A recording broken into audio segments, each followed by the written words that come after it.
Hey, so schön bist du auf unserem YouTube-Kanal. Mein Name ist Tim vom Sunday Night.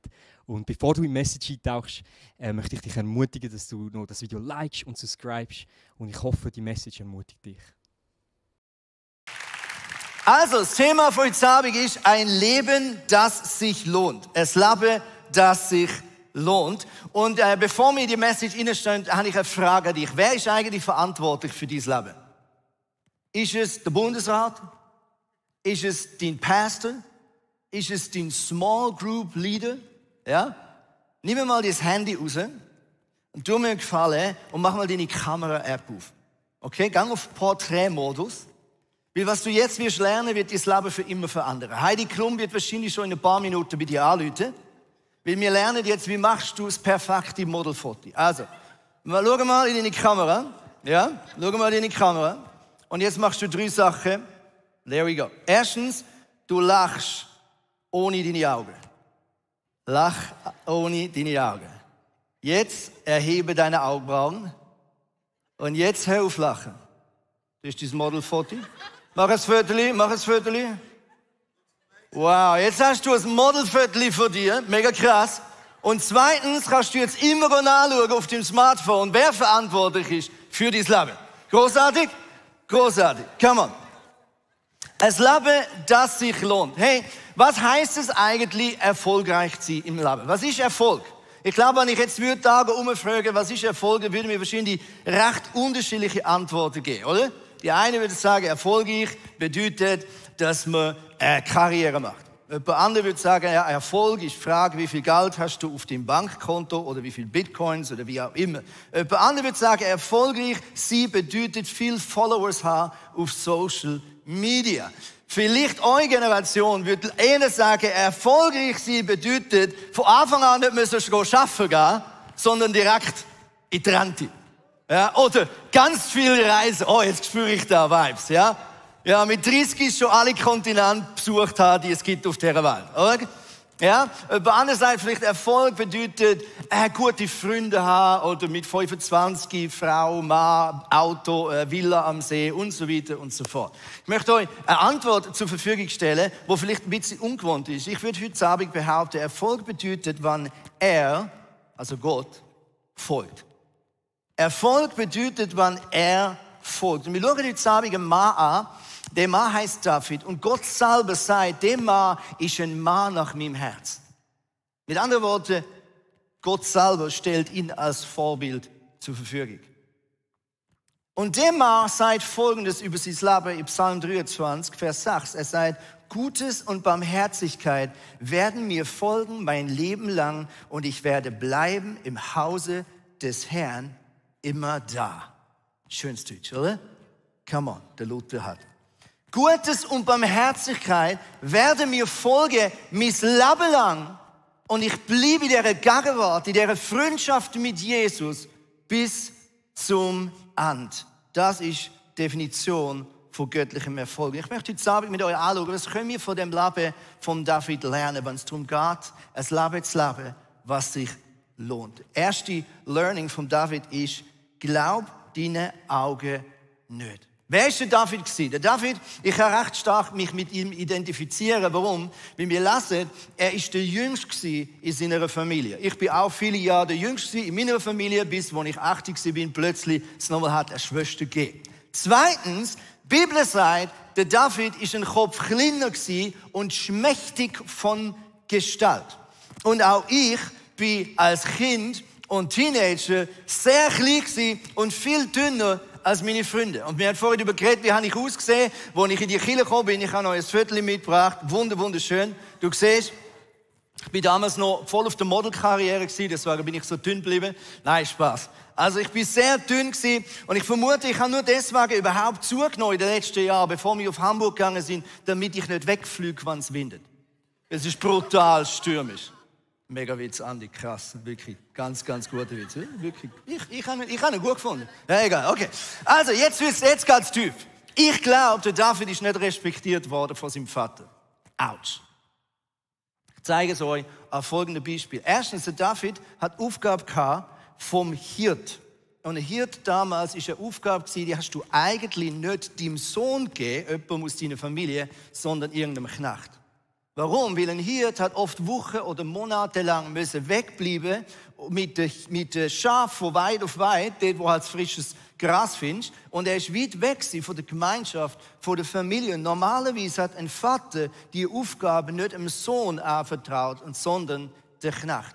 Aus irgendeinem Grund hat der Vater nicht wirklich Respekt gehabt vor seinem Sohn. Und es wird noch krasser, wo eines Tages der Prophet Samuel auf den Hof kommt und der Vater von David sagt, bring mir all deine Söhne, weil Gott hat mir gesagt, dass einer von deinen Söhnen der Nachfolger vom König Saul wird. König von Israel. Und der Vater bringt all seine Söhne und der Geist von Gott sagt dem Samuel, niemand von denen ist es. Und der Vater von David der Prophet Samuel muss den Vater nochmal fragen, bist du sicher, dass das alles deine Söhne sind? Und erst jetzt sagt der Vater, ja okay, also theoretisch gibt es dann noch den David, aber das kann jetzt nicht wirklich wahr sein, also der wird sicher nicht ein König sein. Krass, oder? Sein eigener Vater hat ihn nicht berücksichtigt. Und was passiert als nächstes? König Samuel lässt ihn holen. Er steht vor seinen Brüdern, vor seinem Vater. Und der junge Teenager David, klein, dünn, schmachtig, nicht vom Vater berücksichtigt, wird vor allen Augen zum zukünftigen König von Israel gesalbt. Der zweite König damals, was es überhaupt gegeben hat. Und jetzt sagst du, wow, krasse Geschichte, mega cool, hier, Teenager, und am nächsten Tag ist er plötzlich so im Palast auf dem Königsthron. Ja? Nein, er muss zurück zu seinen Schafen. Und das Leben von David geht erstmal weiter, wie wenn nichts passiert wäre. Bis was passiert? Bis die Philister gegen die Israeliten in den Krieg ziehen. Einmal mehr, der Konflikt geht wieder auf und es entsteht wieder Krieg. Und auch Brüder von David werden in den Krieg geschickt vom Vater, während sein Vater ihm auch das wieder nicht zutraut, Klammern. Ja? Und ihr kennt vielleicht die berühmte Geschichte vom Goliath. Was passiert? Die Philister, die haben einen Kampf, der ist über 3 Meter groß. Er heißt Goliath, ein Ries. Und jeden Tag um die gleiche Zeit kommt der Goliath aus dem Graben raus und er steht vor das Heer der jungen Israeliten und er verspottet sie Minuten und Stunden lang. Mit den allerschlimmsten Ausdrücken. Und nicht nur verspottet er sie, sondern er steht vor sie an und sagt, wo ist euer Gott? Wo ist der Gott, von dem ihr immer erzählt? Wo ist der Gott, der euch von Ägypten hat befreit? Und während er spottet und spottet und spottet, wird der Mut immer kleiner von diesen Kämpfen von Israel. Bis eines Tages genau der David von seinem Vater an den Krieg geschickt wird, um zu schauen, ob seine Brüder noch leben. Und er kommt genau in die Szene hinein, wo einmal mehr der Goliath das tut, was ich gerade beschrieben habe. Und jetzt kommt's. Der David sieht mit seinen Augen genau das Gleiche wie alle anderen auch. Er sieht genau die gleiche Szene. Aber von seinem inneren Auge sieht er genau das Gegenteil. Er sieht eine Möglichkeit für ein Wunder. Er sieht, dass da etwas passiert, was nicht richtig ist. Er sieht, dass da jemand sagt, ich bin groß, während Gott noch viel größer ist. Und deswegen mein erstes Learning heute Abend ist, glaub deine Augen nicht. Und er sagt zum König Folgendes: Mein König, sagte David zu König Saul, von diesem Kerl müssen wir uns doch nicht einschüchtern lassen. Ich will den Kampf mit ihm aufnehmen. Und seine eigenen Brüder, die werden richtig sauer, wo der David sie provoziert mit der Frage. Und er sagt, hey, was habe ich denn getan? Entgegnete David. Ich habe doch nur eine Frage gestellt. Also offensichtlich, wenn einer aufsteht und sagt, Moment mal, das, was da passiert, muss nicht so sein, dann provoziert es den Rest. Wenn du etwas in Frage stellst, wo alle anderen akzeptieren, das provoziert. Das provoziert. Und ich glaube, ganz ehrlich, heute Abend, da in dem Raum, hat Gott jeder einzelnen Person einen Blick gegeben für etwas, wo in seinen Augen nicht in Ordnung ist. Einen Blick gegeben für etwas, wo sich verändern lässt. Etwas, wo alle anderen um dich herum sagen, ja, das ist schon immer so gewesen. Ja, da kann man nichts machen, so läuft das halt in der Wirtschaft. Oder so läuft es halt an der Uni. So ist es halt in unserer Gesellschaft. Vielleicht gibt es einen Konflikt in deiner Familie, wo alle sagen, die Tante Gerda ist schon immer so gewesen. Und etwas in dir sagt, nein, ich glaube, mein Gott ist größer als der Goliath. Und ich möchte dich ermutigen, vertraue nicht deinen physischen Augen, sondern vertraue dem, was Gott dir zeigt. Das zweite Learning von David ist, Gott braucht dich so, wie du bist. Gott braucht dich so, wie er dich gemacht hat. Lass uns schauen, wie es weitergeht. Sie bringen den frechen David zum König Saul und der König Saul hat Mitleid mit dem David. Ja, warum? Weil er weiß, der junge Teenager wird in ein paar Minuten tot sein. Und vielleicht überlegt er sich, damit es nicht ganz so blöd aussieht, gebe ich ihm wenigstens für, die ersten 3 Minuten Kampf, bis es vorbei ist, meine königliche Rüstung. Damals ist das Volk Israel noch sehr jung gewesen. Man muss davon ausgehen, dass die meisten Soldaten gar keine Rüstung hatten. Aber der König als Würdenträger hat eine gehabt. Okay? Und er gibt dem David seine königliche Rüstung und sagt, hey, damit du nicht ganz so schnell tot bist und du es wenigstens in die zweite Runde von dem Boxkampf schaffst, ziehe bitte meine Rüstung an. Und jetzt passiert Folgendes, dann lassen wir 1. Samuel, dann gab er David seine eigene Rüstung. Eigenhändig setzte er ihm den Helm aus Bronze auf und zog ihm den Brustpanzer an. Zuletzt schnallte David sich den Gürtel mit dem Schwert um. Mühsam versuchte er, einige Schritte zu gehen, denn er hatte noch nie zuvor eine Rüstung getragen. Und er sagte Folgendes: So goes it not. Das geht nicht. Ich kann mich ja kaum darin bewegen, sagte er und zog die Rüstung wieder aus. Ich liebe das Detail in dieser Geschichte. Schau, der David hätte doch können sagen, ja, ich vertraue wenigstens so ein bisschen auf menschliche Möglichkeiten. Ja, ich weiß, dass wenn ich vielleicht die krasse Rüstung von dem König von Saul habe, dann vielleicht ist der König oder der Goliath doch ein bisschen beeindruckt. Ja? Oder wenigstens danke meine Leute, es ist nicht ganz so peinlich. Nein, er zieht die Rüstung an und sagt, das bin nicht ich. Das ist nicht, wie Gott mich geschaffen hat. Ja, das macht vielleicht Sinn für dich, aber das passt nicht zu mir. Und ich liebe das Detail, weil ich glaube, ganz ehrlich, dass Gott dich brauchen will, so wie er dich geschaffen hat. So wie er dich geschaffen hat, kann Gott mit dir Wunder tun. Mit deiner Persönlichkeit, mit deinen Fähigkeiten. Und kann es sein, dass so oft wir meinen, dass wir noch nicht bereit sind für das, was Gott tun will. Kann es sein, dass wir so oft meinen, ja, ich wünsche mir eine Freundin, einen Freund, ja, ich will heiraten, aber ich glaube, ich bin noch nicht bereit. Kann es sein, dass wir so oft meinen, wir würden gern in unsere Berufung reinstehen, aber wir sind irgendwie der Meinung, etwas fehlt noch. Ja, irgendeine Eigenschaft, die du noch erst überwinden musst. Oder irgendeine Ausbildung noch, die du machen musst. Irgendeinen Titel, den du dir holen musst. Vielleicht sagst du, ich will erst meine Frau und meinen Mann fürs Leben gefunden haben. Und dann, Gott, habe ich Zeit für dich. Ich habe heute Abend eine krasse Entmutigung für euch. Wenn du wartest, bis du bereit bist für das, was Gott mit dir vorhat, dann kann es sein, dass du wartest, bis der Himmel kommt. Wenn du wartest, bis du bereit bist für das, was Gott mit dir vorhat, dann kann es sein, dass du wartest, bis der Himmel vor der Tür steht. Hey, ganz ehrlich, ich habe genau das viele Jahre gewartet. Ich habe immer wieder den Gedanken gehabt, kann es sein, dass Gott uns irgendwann ruft auf Deutschland? Und ich habe immer wieder gesagt, ja, nein, ich muss noch das und das lernen und irgendetwas muss noch mit mir passieren, irgendeine göttliche Stimme muss ich hören, irgendeinen Brief muss ich vom Himmel bekommen. Ich habe manchmal in der Nacht sogar in die Sternenuhr geschaut und gehofft, dass ich so eine Sternschnuppe sehe, als ein Zeichen von Gott. Ich habe gesagt, wenn ich eine Kirche gründe, mache ich Sternschnuppe. Ich habe es gewusst. Dann halt nicht, Gott. Sorry, das war deine Chance gewesen. Ja, kannst du das? Und irgendwann habe ich gemerkt, ich kann noch ewig warten. Ich bin nie bereit. Es gibt so einen Slogan unter den Leuten in der ersten Reihe, manchmal in Kirchen, ja, dass wenn du preachst, dass die Leute auf dich zukommen und sagen, hey, bist du ready für die Message? Und dann weiss ich immer nicht, was ich sagen soll, ohne dass ich dieser Person Angst mache. Weil ehrlich gesagt, ich fühle mich nie ready. Ich kann vielleicht eine Rede halten, interessante Gedankenanstoß, aber dass dein Leben verändert wird durch eine Predigt, für das bin ja ich nicht ready. Dass Gott zu dir redet, übernatürlich, trotz dem komischen Zeug, was ich erzähle, das bin ich ja nicht ready. Mit anderen Worten, für das, was Gott vorhat mit dem Leben, wirst du nie ganz bereit sein. Es werden immer Sachen fehlen.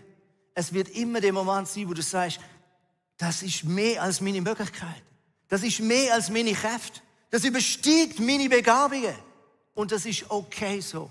Ich bin letztens im Flüger gehockt, zurück von Zürich auf Hamburg. Und ich habe das Bild nicht genauso einblenden aus rechtlichen Gründen, aber ich habe so eine Kotztüte gefunden. Ich weiss, sie ist in jedem Sitz vor dir. Ich hoffe, du hast sie noch nie brauchen müssen. Und auf dieser Kotztüte ist gestanden, ich wäre auch lieber eine Popcorn-Tüte.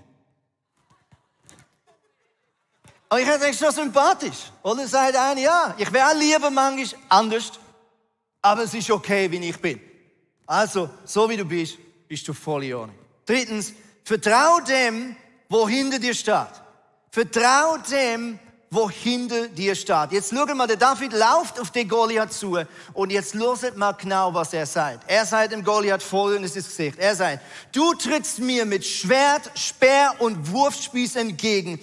Ich aber komme im Namen des Herrn, des Allmächtigen, des Gottes des israelitischen Heeres, das du verhöhnt hast. Jetzt kommt's. Heute wird der Herr dich besiegen. Er sagt nicht, heute werde ich dich platt machen. Er sagt, heute wird Gott dich besiegen. Der David weiß 100%, dass das, was jetzt gerade passiert, nicht er ist, sondern Gott. Und er vertraut dem, wo genau hinter ihm steht. Ja, der Mann vor ihm ist 3 Meter groß, unüberwindbar, unbesiegbar. Aber ja, der Gott hinter ihm ist allmächtig und ist 10 Millionen Mal größer. Hoch 2. Klammern, mal, nein, egal, vergiss, ich bin nicht gut in Mathe. Lassen wir das. Es erinnert mich an eine Geschichte vom kleinen Bär. Und der Pastor von dieser Kirche da, der Leo Bigge, hat die Geschichte schon 100 Mal erzählt. Ich erzähle sie nochmal. Der kleine Bär hat immer von seinem Vater gesagt, über kleine Bär, du weißt, draussen im Wald sind Wölfe, gang nicht zu weit weg vom Lager.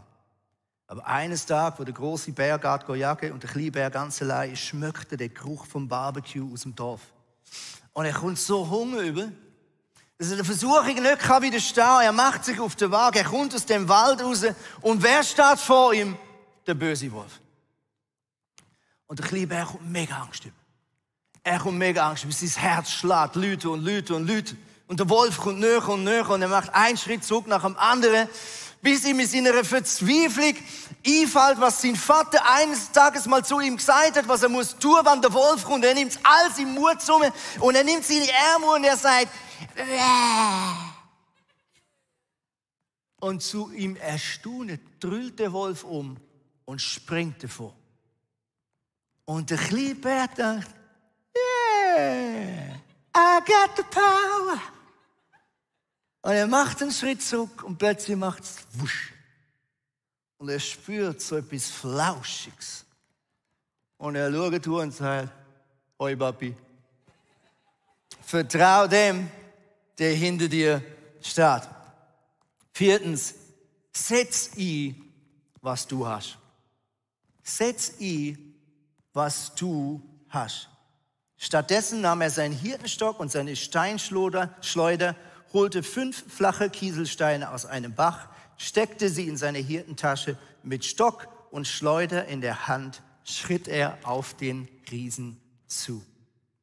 Wenn du die Geschichte von David anschaust, dann siehst du, dass er so 2 Hobbys hat als Hirt. Ich meine, er hat sehr viel Zeit gehabt. Erstens, er war Worship-Leiter, er war Musiker, er hatte die Gabe gehabt, Lieder zu schreiben. Und zu deinem Erstaunen, damals hat es noch kein Spotify gegeben, auch kein Music-Label. Und sein Publikum sind seine Schafe gewesen.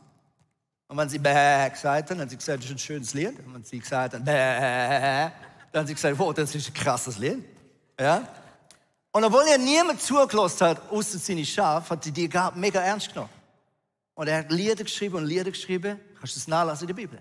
Allein, ohne Publikum. Und Gott hat so Freude an dem Talent und vor allem, wie der David das Talent ernst genommen hat, dass seine Lieder noch heute in der Bibel stehen und wir sie singen in unseren Kirchen. Und das zweite Talent, das der David hat, ist Steinschleudern. Er war mega gut mit den Steinschleudern. Und jetzt mal ganz ehrlich, hättest du je geglaubt, dass es irgendein Hirte-Teenager, nur weil er gut mit den Steinschleudern spielen kann, Fähigkeit hat, einen Krieg zu entscheiden? Ist das nicht krass? Aber der David hat offensichtlich über Monate und Jahre sein Hobby perfektioniert. Und jetzt kommt eine mega Spannung, die du in der ganzen Bibel siehst. Männer und Frauen, die sich von Gott brauchen. Erstens, das, was sie machen, ist komplett übernatürlich.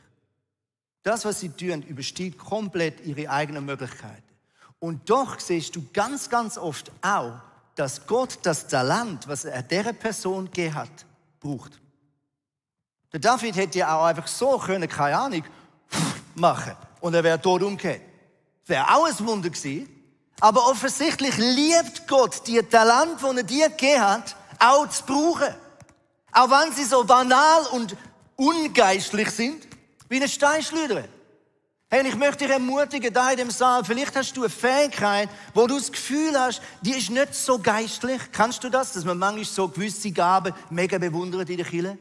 Oh, die ist ein Worship-Leiter. Oh, die kann mega krass beten. Oh, die kann mega gut preachen. Und vielleicht hast du eine Fähigkeit, die wirkt nicht mega geistlich. Aber wenn du diese Fähigkeit in die Hand von Gott leist und dich lässt brauchen, dort, wo er dich ruft, können Wunder passieren. Hey, vielleicht hast du die Fähigkeit, besser zu kochen als alle in deinen Wegen. Vielleicht hat Gott die Fähigkeit gegeben, gastfreundlich zu sein. Und du machst dein Haus auf und du liebst es. Und während du einfach kochst für deine Leute und deine Wohnung zum 100. Mal putzt, kreierst du einen Ort, an dem Gott lebendig ist. An dem Gott Menschen heilt. Vielleicht bist du eine Person, die mega gut zuhören kann. Gute Fragen stellst. Und vielleicht bist du die Person, die endlich eine andere Person sein Herz für Gott öffnet. Vielleicht sagst du, ich liebe etwas zu organisieren. Mir fällt das mega leicht. Was ist an dem so schwer? Und du denkst, was ist an dem schon geistlich? Aber wenn du die Gabe in die Kirche investierst, kann es sein, dass die nächste Conference ein Ort ist, wo du dieses Land reinbringst, dass Tausende von Leuten, Menschen verändert werden. Verstehst du, wenn wir unsere Fähigkeiten in die Hand von Gott legen, kann Gott etwas tun, was du mit deiner Fähigkeit selber nie wirst können tun. Amen? Amen. Der erste Punkt ist, setze Integrität über Erfolg. Setze Integrität über Erfolg. Der David hat 30 Jahre müssen warten, bis er König geworden ist. Obwohl er gesalbt war von Samuel, dem Prophet, ist er fast 30 Jahre gejagt worden vom König Saul. Der König Saul hat ihn gejagt, er hat ihn versucht umzubringen. Er hat ihm immer wieder gesagt, oh, es tut mir so leid, David. Ich verspreche dir, ab jetzt mache ich nichts mehr. Und ein paar Tage später hat er gedacht, ich habe doch wieder Lust. Und er macht es gleich wieder. Mit anderen Worten, David ist 30 Jahre verarscht worden vom König Saul. Gejagt worden. Verletzt worden. Und mehrmals hatte David die Möglichkeit, mit einem kleinen Kompromiss der Berufung von Gott ein bisschen nachzuhelfen. Einmal steht er direkt hinter dem König Saul. Sein Schwert in der Hand. Seine besten Freunde sagen, mach's. Mann, diese Szene ist von Gott. Du bist dumm, wenn du jetzt nicht zustichst. Gott hat es bestimmt so kreiert. Aber der David hat so ein integres Herz, dass er sagt, nein. Wenn ich menschlich nachhilfe, wenn ich meine Prinzipien und meine Werte von Gott aufs Spiel setze, nur um schneller ans Ziel zu kommen, dann warte ich lieber länger.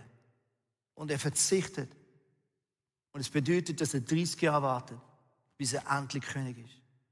Setz Integrität höher als den Erfolg. Und das Letzte, segne und vergib. Segne und vergib. Der David ist endlich König. Und kaum hockt auf dem Thron, sagt er, hey, gibt es irgendwelche Nachkommen vom König Saul? Die allermeisten von dieser Familie, Verwandtschaft sind gestorben im Krieg. Und er sagt, hey, kann es sein, dass noch irgendjemand lebt von dieser Verwandtschaft? Und jeder hat gewusst, warum der König David das fragt. Jeder. Weil normalerweise hast du das gefragt, um sicher zu sein, dass nicht nur einer von der alten Königsfamilie lebt. Normalerweise hast du bewusst, wenn es einen Change gehabt auf dem Thron in der damaligen Kultur, die Altfamilie komplett umgebracht, damit nicht irgendwann jemand zurückkommt und sagt, ehrlich gesagt bin eigentlich ich ein Nachkomme vom König Saul und der Thron gehört mir. Jeder hat gewusst, warum der König David diese Frage stellt. Und sie gehen suchen und sie finden einen Mann, er ist körperlich behindert und er heißt Mephibosheth. Und sie bringen ihn zum König David. Und für alle ist klar, oh mein Gott, der Mann, der wird jetzt all die Wut und all den Zorn überkommen, wo der David gegenüber der Familie spürt.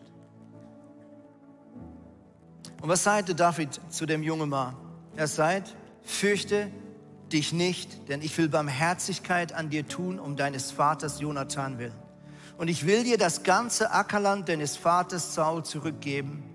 Du aber sollst täglich an meinem Tisch essen. Crazy. Der David hat so ein Recht zugeschlagen. Der David hat so viel Grund, bittet sie. Aber stattdessen sagt er, hey, ich habe immer noch Respekt vor deiner Familie. Ich gebe dir alles zurück, was eigentlich dir gehört und nicht mir. Und du hockst mit mir am Tisch und wir essen zusammen. Jeden Tag.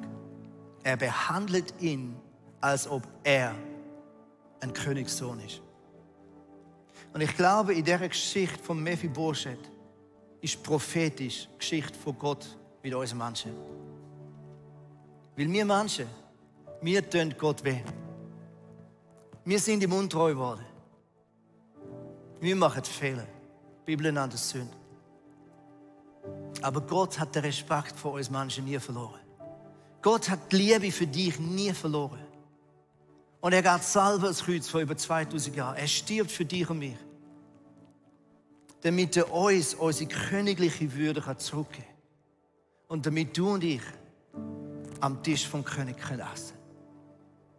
Gott hat alles gegeben. Hat alle Zorn, alle Wut an sich selber auslassen, um die Türe zu öffnen von seinem Königssaal und zu sagen, lass uns Gemeinschaft haben. Ein für immer. Und er behandelt dich wie sein eigenes Kind. Du bist sein Sohn, du bist deine Tochter. Segne und vergib. Ich bin am Freitag mit dem ICE von Hamburg bis da angekommen. Und das Krasse war, der Zug war pünktlich. Gott tut Wunder, das ist der Beweis. Amen. Und ich habe aus dem Zug rausgeschaut und der ICE steht irgendwo quer durch Deutschland gerast. 250 Stundenkilometer hat es angesagt. Ich habe so rausgeschaut und plötzlich habe ich gemerkt, wie der Geist Gottes zu mir redet. Und er hat gesagt, Andreas, wenn du willst, dich führen bewegen mit mir, darfst du nicht zurückschauen. Segne und vergib. Ich selber in den letzten paar Wochen ein paar Gespräche gehabt mit Leuten, die mir wehgetan haben, denen ich wehgetan habe. Vielleicht kannst du das, man hat eine Wut in sich drin und man hebt die Leute fest. Kannst du das? In deinen Gedanken. Und Gott hat mir gesagt, Andi, wenn du willst, dich mit mir führst bewegen, darfst du nicht zurückschauen.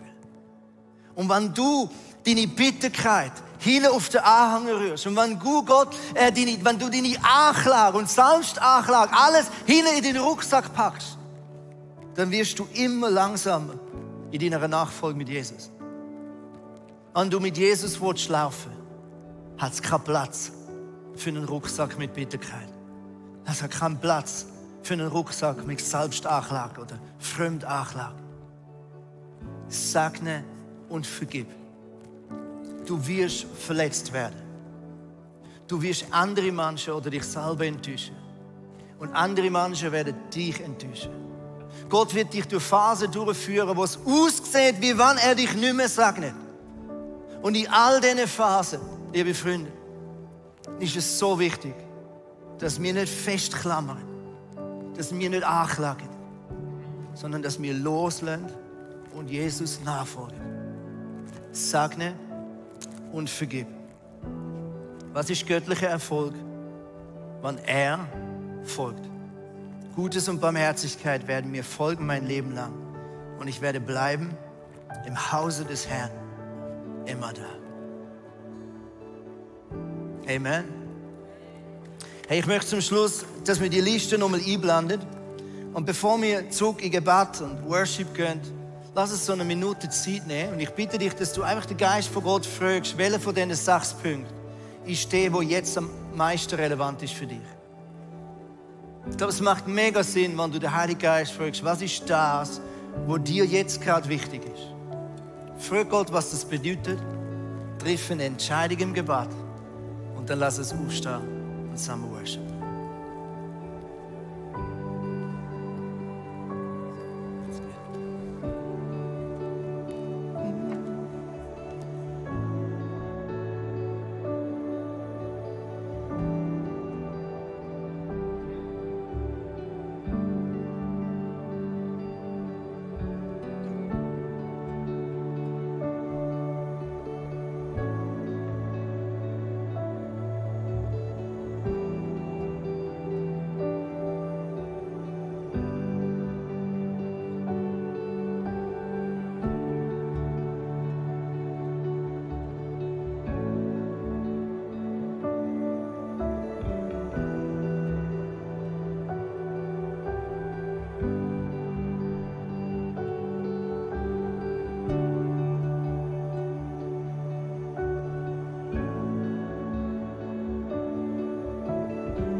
Wir bauen nicht Kirchen, um euch zu inspirieren oder unterhalten, sondern damit ihr Gottes Kraft erleben könnt.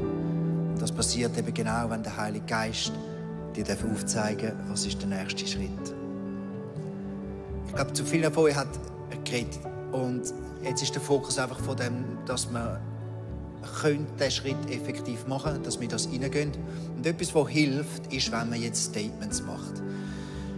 Zuerst schnell, vielleicht bist du mit jemandem zusammengekommen, dann kannst du das Zweite schnell sagen, für was glaubst du, ist der Schritt. Wenn du allein da bist oder jetzt die Person nicht so gut kennst, dann mach deine Notiz auf und schreib auf, welches der Schritt ist, wo du merkst, hey, das ist dein Punkt am heutigen Abend. Dann könnt ihr schnell tuscheln, euch austauschen. Komm mit ermutigen einander, um diesen Schritt zu gehen. Da ist Kraft drin. Lasst uns ernst nehmen, wenn der Heilige Geist redet in unser Leben.